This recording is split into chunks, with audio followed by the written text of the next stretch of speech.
ಬೆಳ್ಳನೆ ಓಲೆಯ ಹೇಗೆ ಓದಲಿ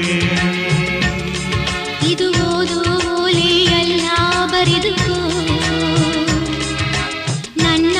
ಜೀವನದಲ್ಲಿ ಎಂದುಕೋ ನಿನ್ನ ಮನದ ಮನೆಗೆ ತಂದುಕೋ ಈ ಕಂಗಳ ಬಾಗಿಲ ಬಾದರೆಯುವೆ ಬಂದು ನೀ ಸೇರಿಕೋ ಓ ಮೇಘವೇ ಮೇಘವೇ ವಂದನೆ ಸಂಧಾನದ ಪಾತ್ರಕ್ಕೆ ವಂದನೆ